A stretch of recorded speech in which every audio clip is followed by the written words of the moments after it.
안녕하세요 여러분. 목요일 상승미소의 경제와 투자. 오늘은 원달러 환율 도대체 언제쯤 폭등할 것인가, 이 주제로 방송을 하겠습니다. 논란이 될 수도 있고요, 핫할 수도 있죠. 각자의 생각이 다르니까 여러분들의 생각과 그다음에 그 원인이 있어야 증상이 있죠. 증상이 있다면 원인을 찾아야 되고요. 그거에 대해서 한 발씩 좀 더 깊게 들어가 보겠습니다. 먼저 제 커뮤니티 게시판에서 지난주에 댓글 폭탄이 왔던 위안화, 원달러 환율, 쌍둥이 차트부터 보시겠습니다. 보시는 그림은 지난 한 달간 역외 위안화 차트와 달러 원 환율 차트를 비교해서 드리는 거죠. 지난 4월 30일 이후, 즉 트럼프 대통령이 갑자기 중국과 협상 없다, 관세 바로 부과한다, 이 선언을 하기 직전부터 오늘 지금 방송을 찍는 29일까지 환율 차트입니다. 위에는 여기 역외 위안화, 아래는 달러원 차트입니다. 거의 쌍둥이 환율처럼 움직이고 있습니다. 제가 이걸 커뮤니티 게시판에서 최근 원달러 환율의 상승은 한국 경제 내부적인 문제보다 역의 위안화 환율, 즉 중국과 미국의 무역 분쟁 때문이다, 그것이 이 차트에서 확인할 수 있다 라고 얘기를 했더니 난리가 났습니다. 한국은 곧 망한다, 한국 경제는 폭망한다, 달러 사들고 있어라, 아주 난리가 났었죠. 그래서 만약에 원달러 환율이 그분들의 바람대로 올라간다면 어떠한 필요 조건, 충분 조건이 있어야 되는지 아주 깊숙하게 쓱 들어가 봤습니다. 지난 30년간 원달러 환율 차트입니다. 98년 제가 직장생활 2년 차였습니다. 당시 환율이 800원까지 깨지니 많이 이러다가 갑자기 800원 밑으로 빠지다가 올라가면서 2000원까지 올라갔었죠. 그리고 정확하게 10년 후 2008년에 900원이 깨지니 많이 하다가 900원 가까이 갔다가 바로 1600원으로 수직 상승했었습니다. 근데 최근 오늘 환율이 달러당 1194원이다 보니까 과거 98년, 2008년에 저런 폭등세가 다시 나타날 수도 있다, 이런 논란이라고 하나요? 위기의식, 비관론, 하여간 무슨 말이든 상관없습니다. 그럴 가능성이 높다고 주장하시는 분이 상당히 많습니다. 그래서 과연 98년 아니면 2008년 금융위기 수준까지 갑자기 1200원을 넘어서 1500원, 1600원까지 갈 수 있는지, 만약 그렇다면 어떤 조건이 무르익어야 올라갈 수 있을지 찾아봤습니다. 즉 중국과 미국의 무역 분쟁은 어쩔 수 없는 일이고, 그게 아니더라도 많은 일부 유튜버가 주장하시는 대로 한국 경제가 망할 수밖에 없다, 최근 환율 상승이 망해가는 전조이다, 이렇게 주장하시는데, 그 주장이 맞으려면 저는 딱 두 가지가 필요하다고 봅니다. 첫째는 경상수지 적자 한 번도 아닙니다. 적자의 지속. 두 번째는 부동산 폭락으로 인해서 은행의 위기, 즉 살번스죠. 부채의 위기가 와야 되는데, 이런 위기가 올 때 원달러 환율이 폭등할 수 있을 것이다 라고 봅니다. 그런데 오늘은 경상수지 적자가 왜 환율 폭등을 일으키게 되는지, 그렇다면 한국은 언제쯤 경상수지 적자로 들어설 것인지, 그걸 한번 찾아보자, 그 방송이 되겠습니다. 그렇다면 지난 수년 동안 한국 경제와 비슷한 크기거나 한국 경제보다 좀 큰 GDP 규모의 나라들 중에 달러 대비 환율이 무식하게 폭등했던 나라들을 먼저 찾아보겠습니다. 맨 먼저 인도입니다. 인도의 GDP는 2.689조 달러입니다. 한국의 1조 6,500억 달러보다 1조 달러가 높은 큰 나라죠. 인도의 최근 10년간 달러 대비 환율을 한번 찾아봤습니다. 2008년 1월에 인도 루피화 환율은 38.29였습니다. 그런데요, 11년이 지난 2019년 5월 29일 현재 인도 루피화 환율은 69.88, 약 90% 정도가 올랐습니다. 그러니까 인도 화폐로는 가치가 떨어진 거죠. 달러 대비 환율이 상승했다는 얘기는 인도 화폐 가치가 떨어졌습니다. 즉, 더 쉽게 얘기하면 2008년에 원화로 얘기한다면 1,000원짜리가 지금 1,900원이 돼버린 겁니다. 인도가 저렇게 90%나 높게 달러 대비 환율이 올랐습니다. 엄청나게 오른 거죠. 1,000원짜리가 1,900원 됐다 그러면 지금 난리 났을 겁니다. 이게 인도고요. 인도보다 좀 더 오른 나라가 있습니다. 브라질. 한국의 GDP 1.65조 달러보다 좀 3천억 달러 큰 나라 브라질입니다. 1.9조 달러. 브라질의 헤와라는 도대체 환율이 달러 대비 얼마나 올랐는지 지난 10년 차트를 찾아봤습니다. 2008년 1월 1일 브라질 헤와라는 달러 대비 1.087였습니다. 그런데 2019년 5월 29일 달러 대비 헤와라 환율은 4.0248, 무려 4배가 환율이 올랐습니다. 브라질 가치가 떨어져 버린 거죠. 더 쉽게 얘기하면 원화로 비교한다면 1,000원이면 지금 4,000원 내 있다고 생각해 보십시오. 어떤 일이 벌어졌겠습니까? 98년 환율이 900원에서 2,000원 갔을 때 부동산은 50% 박살이 났었고요. 주가는 무려 80%가 폭락했었죠. 그런데 브라질 헤와라는 4배가 폭등했습니다. 달러 대비. 어마어마하게 올랐던 거죠. 그런데 브라질보다 좀 더 오른 나라가 있습니다. 그 유명한 메시, 축구의 신 메시, 아르헨티나입니다. 아르헨티나는 한국 GDP의 4분의 1, 조금 안 되는 수준입니다. 아르헨티나 GDP는 4,754억 달러, 한국의 GDP는 1.65조 달러입니다. 한국에 비해서 4분의 1밖에 되지 않는 나라, 이 나라의 지난 10년간 아르헨티나 페소화 환율의 흐름을 찾아보겠습니다. 2008년 1월 1일 달러 대비 아르헨티나 페소화 환율은 2.7199였습니다. 그런데 5월 29일 현재 아르헨티나 페소화 환율은 44.67, 무려 16배. 결국 IMF에 손을 벌렸죠. 1,000원짜리 원화였다면 무려 16,000원이 됐었다. 그러면 거의 상거지밖에 살지 않는 나라가 됐을 가능성이 높습니다. 아르헨티나 어마어마하게 환율이 올랐습니다.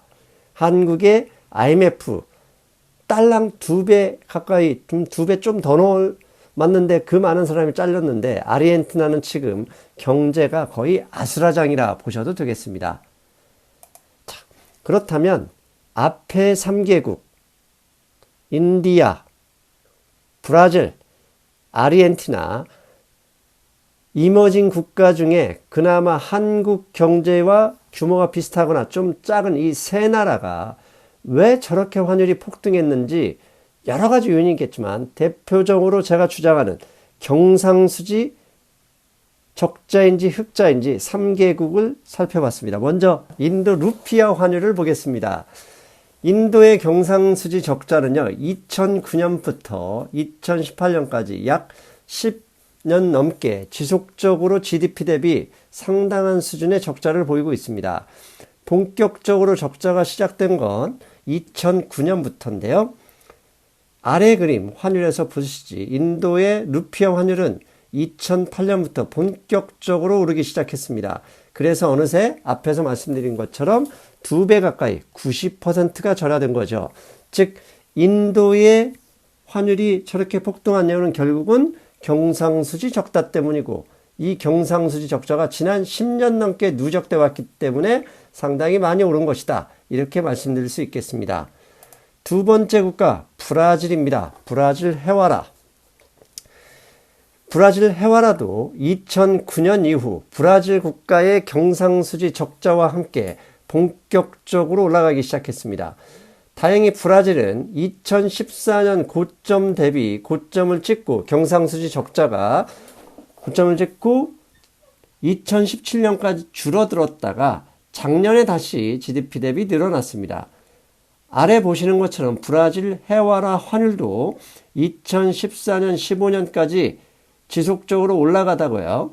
지난 2년 동안은 안정화되는 것처럼 보이다가 바로 작년에 2018년에 GDP 대비 경상수지 적자가 다시 2017년에 비해 확대되면서 바로 올라가 버렸습니다. 즉 브라질 해와라도 환율 상승의 가장 직접적인 이유는 결국 경상수지 적자다, 이렇게 말씀드릴 수 있겠죠.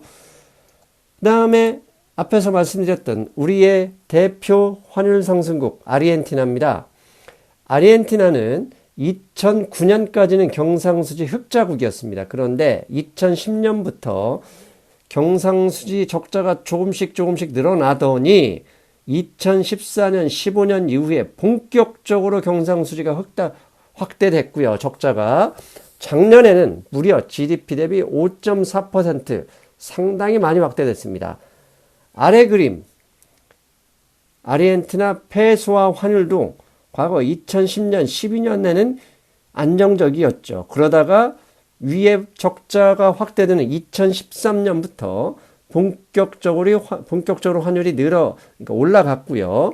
그 다음에 누적 적자가 확대된 2017년 18년에 본격적으로 3배 가까이 이상이 폭등을 해버린 거죠. 즉 아르헨티나도 결국은 페소화 가치가 그렇게 대폭락해버리고 달러 대비 환율이 16배씩 올랐던 이유는 결국 경제 규모에 비해서 경상수지 적자가 너무 컸고 그 누적 적자가 16년, 17년, 18년에 급등해버린 그런 이유 때문이었다, 이렇게 말씀드릴 수 있겠습니다.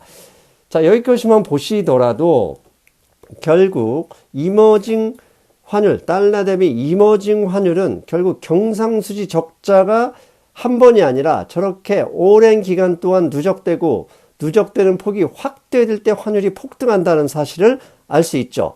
그랬더니 다른 나라를 찾아보자. 혹시 이머징 국가 중에 달러 대비 환율이 오히려 이머징 국가의 환율이 더 강해진 나라는 없느냐 찾아보자라고 찾아봤더니 그런 나라를 발견했습니다. 그게 어디냐? 대만입니다. 대만, 타이완.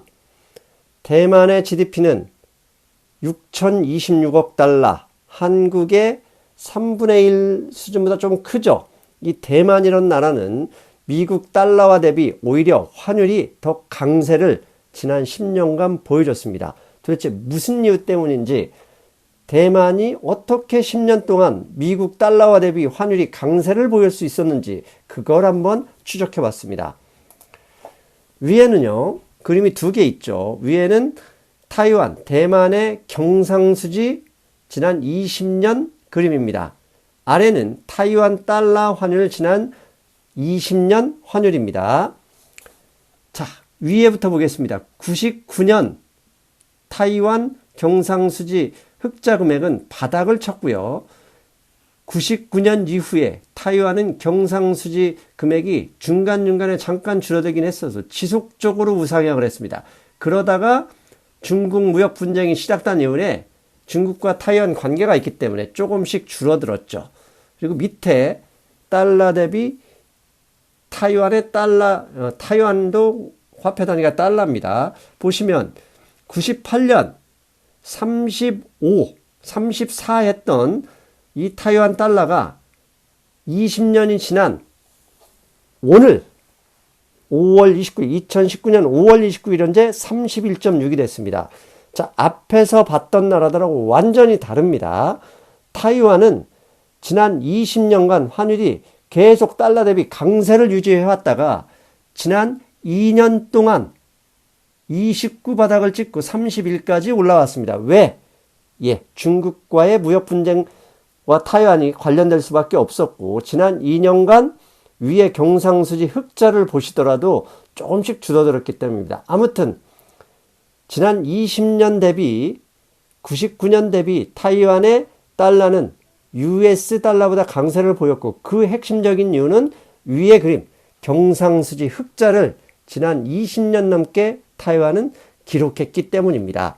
즉 앞에 세 나라 인도, 브라질, 아르헨티나는 다르게 타이완이라는 나라는 지난 25년간 거의 30년 가까이 지속적으로 경상수지 흑자를 기록했고, 특히 98년 동남아시아 한국의 외환위기가 왔을 때 경상수지 흑자를 바닥을 찍은 이후로 2016년, 17년까지 지속적으로 경상수지 흑자가 확대되었고, 지난 2년간 중국과 미국의 무역 분쟁으로 인해서 조금 줄어들면서 타이완 달러가 조금 올랐을 뿐이라는 사실, 이것만 보더라도 결국 이머징 국가의 환율이 폭등을 하려면 경상수지 적자가 기록되고 그 적자가 지속되어야 하는구나 라고 말씀드릴 수 있다는 얘기입니다. 그렇다면 한국의 경상수지 흑자인지 적자인지 여부와 향후 달러 원달러 환율이 어떻게 될지 한번 상상해 보겠습니다. 그림은 한국의 GDP 대비 경상수지 흑자 적자 비율을 IMF가 지난 2015년에 그렸던 그림입니다. IMF는 그림에서 보시면 아시겠지만 90년 이후 98년 우리가 IMF에 돈을 빌렸을 때 경상수지 적자가 무려 장난이 아닙니다. GDP 대비 비율이 아니군요. 200억 달러 정도 적자였었고요. 지난번에 2008년, 7년에도 경상수지가 적자로 올 뻔했지만 적자는 기록하지 않았네요. 이런 그림이 있는데요. 이걸 좀 더 원달러 환율 차트와 직접 비교하면서 환율 흐름을 분석해 보겠습니다. 자, 맨 먼저 위에 경상수지 적자를 기록했을 때입니다. 93년부터 98년까지 적자가 계속 늘어났죠. 이럴 때 환율이 왼쪽에서 보시는 것처럼 2,000원, 800원 하던 게 2,000원까지 올라갔었고요. 두 번째 2008년 금융위기 때 1,600원, 900원 하던 원달러 환율이 1,600원까지 올라갔을 때가 위에 있죠. 경상수지 적자가 오기 직전이었죠. 무역수준이 이때 잠깐 적자가 났었습니다. 그런데 적자가 생각대로 마이너스가 되지 않고 바로 올라가자 환율이 회복됐었죠. 그리고 이때 2012년도에 경상수지 적자가 그 전년에 늘어나 확 줄었을 때 환율이 1,200원을 잠깐 넘긴 적이 있었고요. 그 다음에 지난 2016년, 17년 초에 또 한 번 원달러 환율이 1,200원 넘었을 때는 무슨 일이 있었느냐? 소로스옹 헤지펀드 소로스가 중국 위안화를 공격해서 7.0을 넘긴 적이 있었죠. 그때도 원달러 환율이 1,200원을 넘었었습니다. 즉, 이 그림에서 보듯이 원달러 환율이 폭등했을 때도 결국은 경상수지 적자였거나 적자 가능성이 배드됐을 때 이렇게 올랐고요. 그렇다면 중요한 건 앞으로 적어도 2019년 올해 한국이 경상수지 적자의 가능성이 있느냐? 그게 핵심이란 얘기입니다. 아셨죠? 그렇다면 경상수지 적자가 네가 미래를 가보지 않고 어떻게 알 수 있어? 모릅니다. 지금부터 추정을 해보는 수밖에 없습니다. 먼저 올해 1분기 1, 2, 3월달 3개월의 경상수지를 한국은행이 발표한 자료를 가져왔습니다. 1사분기 오른쪽에 박스 보이시죠? 2019년 1사분기 경상수지 흑자는 112억 달러였습니다. 신문에서는 줄어들었다고 난리를 쳤지만 작년 1사분기 116억 달러에 4억 달러 정도밖에 줄어들지 않았습니다.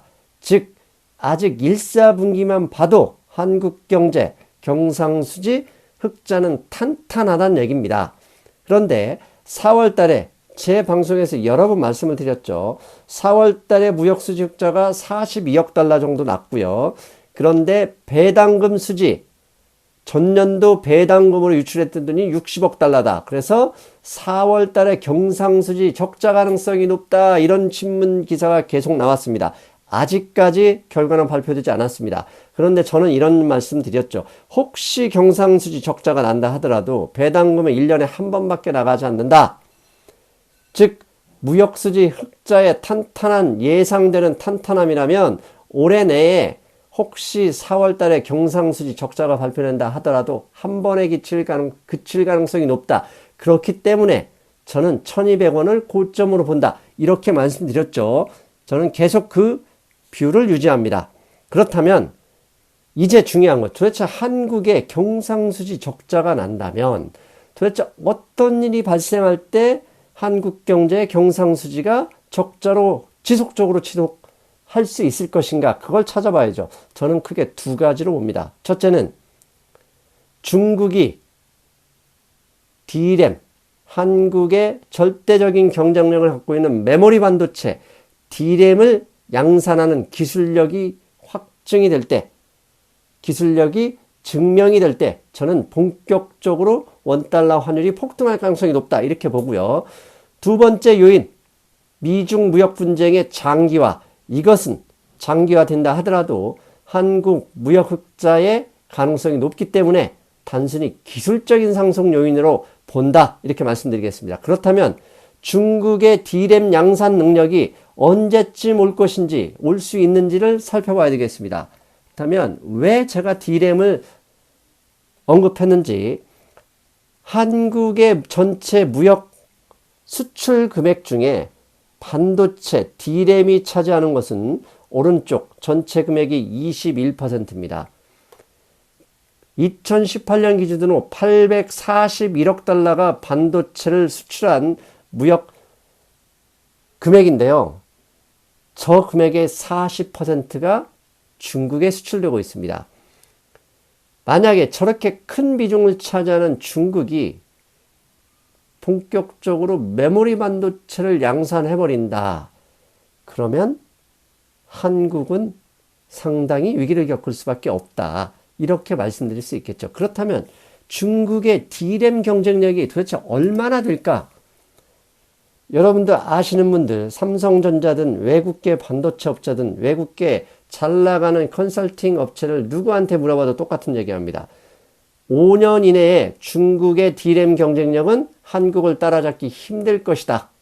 이렇게 얘기를 합니다. 즉 저는 5년 이내에 중국의 D램이 본격적으로 생산 가능성이 없기 때문에 1200원, 1300원, 1400원, 1500원 환율 폭등 본격적으로 상승하기 어렵다. 이렇게 말씀드리고 싶습니다. 최근에 푸젠 진화, 중국의 반도체 업체죠. 중국 정부가 적극적으로 밀어준 이 업체가 D램을 포기했다는 기사, 올해 1월 달이 나왔죠. 그 다음에 조선일보가 작년 10월에 냈던 기사입니다. 미국이 중국의 D램 양산을 싹을 자르려고 노력하고 있다. 그런데 최근 트럼프 대통령이 하웨이나 JT를 견제하기 위해서 아예 인텔, 퀄컴 등의 중국의 반도체나 관련 칩 수출 못하게 하고 있죠. 즉 단순하게 화웨이나 중국 무역 협상도 있지만 미국도 결국 중국의 D램 경쟁력을 어떻게든 죽이고 싶어하고 한국의 삼성전자나 하이닉스의 기술 진보 속도가 빠르기 때문에 5년 이내에 힘들 것이다. 즉 5년 이내에 1,500원, 1,400원, 1,600원 기대하기 어렵다. 이렇게 저는 말씀드릴 수 있을 것 같습니다. 그럼 또 하나 더 있겠죠. 미국과 중국의 무역 분쟁의 격화 가능성. 예. 이것은 결국 이런 가능성 때문에 최근에 위안화와 원달러 환율이 거의 비슷한 흐름을 보이고 있는 거죠. 오늘도 마찬가지죠. 오늘도 1195원까지 갔지만 그거는 결국 위안화가 그러니까 달러 대비 위안화가 상승하면서 따라왔던 것이죠. 즉 얼마 후에 미국과 중국이 무역 분쟁이 끝날 것이다. 이건 신이 아닌 이상 맞출 수 없지만 위안화에 그럴 가능성이 높을 때는 위안화가 올라갈 것이고 위안화가 올라가면 원달러 환율도 따라갈 수밖에 없다. 그것만 보면 될 것이다. 즉 한국 내부의 문제라기보다는 중국과 미국의 문제에서 그 안에 파생되는 문제일 뿐이다. 이렇게 말씀드릴 수 있겠습니다. 그렇다면 이제 마지막으로 이렇게 묻겠습니다. 이런 이야기를 합니다. 메일로 많이 옵니다. 그래서 아예 올려놨는데요. 좋습니다. 상승미소님, 위기가 언제든 5년이든 10년이든 언제 올지 모르다 온다면 어떻게 달러를 좀 모으는 게 좋겠습니까? 어떻게 대응하는 게 좋겠습니까? 이렇게 물으면 저는 이렇게 메일 답장을 보냈습니다. 단기적으로, 즉 1년 이내에는 저는 지금 1200원을 찍는다 하더라도 앞으로 1년 이내에는 미국과 중국의 무역 분쟁이 결국은 해결 아니면 봉합될 가능성이 높으니 1200원을 찍는다 하더라도 결국은 1150원 정도까지 안정될 가능성이 높다고 보고, 다만 장기적으로는 5년 이후 플랫폼 비즈니스나 인공지능, 전기차, 자율주행, 5G 이런 것과 했을 때 좀 더 우상향 가능성은 충분히 있다. 그러므로 5년 이후에는 1200원 가까이도 충분히 볼 수 있고 그 이상도 볼 가능성도 있다. 이렇게 말씀드립니다. 그렇다면 어떻게 제가 위기에 대해서 대비하는 게 좋겠습니까? 라고 거기에 또 물으면 목돈을 갖다 퍼붓지 마시고 적립식 형태로 5년 동안 부지런히 모아서 5년 이후에 혹시 위기가 온다면 10만 불이든 20만 불 등으로 달러 자산을 확보해 나가자. 그렇게 저는 추천드립니다. 그랬더니 어느 분들이 어떻게 해야 적립식으로 장기적으로 합니까? 이렇게 또 있는 분들이 많거든요. 그런 분들 도대체 어떻게 달러 자산을 모으시는지, 그게 어떤 방법이 가장 효율적인지 궁금하신 분들은 메일 주시면 되겠습니다. 오늘은 여기까지입니다. 이게 짧게 하려고 하는데 길어졌습니다. 자, 단기적으로 원달러 환율 1200원 간다 하더라도 1년 이내에 충분히 하락할 가능성이 높고, 장기적으로 그러니까 원달러 환율이 폭등한다. 그러려면 결국 중국의 D램 반도체 경쟁력을 주시할 수밖에 없다. 이렇게 결론 내리고 오늘 방송 마치겠습니다. 저는 일요일 금융시장 브리핑에서 뵙겠습니다. 여러분 안녕.